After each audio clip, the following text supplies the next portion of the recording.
Почему очередной муж Распутиной в реанимации? Отчего старшая дочь психически больна? Кому достанутся 13 миллионов после смерти мужа? Давайте разбираться. Маша Распутина и ее супруг заразились коронавирусной инфекцией. Исполнительница переносит болезнь в легкой форме, а вот Виктора Захарова увезли в больницу с 80% поражения легких. Сейчас 66-летний Виктор Захаров находится в реанимации, а исполнительницу шлягера «Гималай» решили оставить дома. Распутина переносит болезнь в легкой форме, правда, все равно нуждается в наблюдении специалистов и тщательном лечении.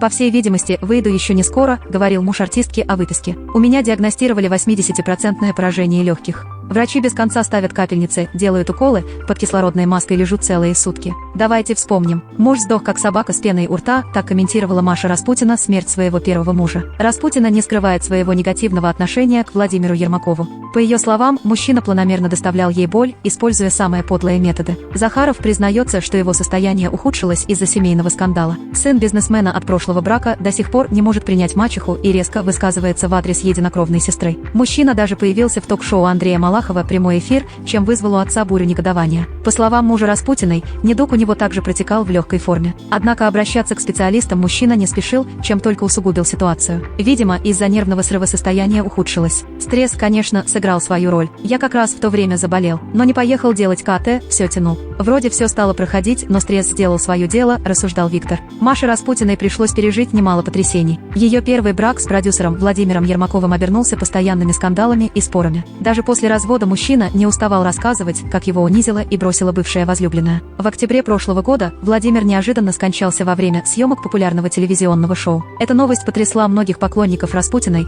но она не спешила комментировать трагедию. В эфире программы «Секрет на миллион» она жестко высказалась по поводу сложившейся ситуации. «Он же сдох в эфире какой-то программы. Как собака сдох. Ему там не доплатили какую-то сумму, около $100, и он начал скандалить. Так и умер с пеной у рта. Как жил подло, так и умер», — заявила артистка. Ему там не додали каких-то там $100.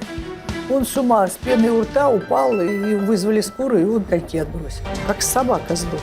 По словам Распутиной, ей ничуть не жаль бывшего мужа, поскольку тот испортил жизнь не только певице, но и их общей дочери. Артистка уверена, что мужчина специально настраивал Лиду против матери, стараясь максимально сильно обидеть ее. Сейчас Распутина хорошо общается со старшей дочерью. Маша подтвердила, что девушка страдает от психического недуга и поэтому постоянно проходит лечение в специальном пансионате. По словам артистки, она не может сама ухаживать за ребенком, так как девушке важно принимать лекарства вовремя и постоянно проходить обследования. В детстве она была совершенно обычной девочкой, я ни о чем подобном и подумать не могла. А потом стали появляться какие-то симптомы. Мне внушали, что Лида притворяется, но в итоге все-таки стали проходить обследования. Врачи в один голос заявили мне, что это очень серьезная болезнь, которая будет прогрессировать. Уже после я вспомнила, что у брата бывшего мужа была дочь 40-летняя, которая по уровню развития соответствовала 10-летнему ребенку. Тогда-то и поняла, что эта проблема пришла по наследству, поделилась Распутина. После смерти Владимира Ермакова встал вопрос о разделе его квартиры. Сейчас на недвижимость стоимостью 13 миллионов рублей претендует Лида и старший сын, экс-супруга Распутиной. Певица заявила, что принципиально планирует бороться за полагающуюся ее дочери долю. По словам звезды, на лечение наследницы уходят немалые деньги.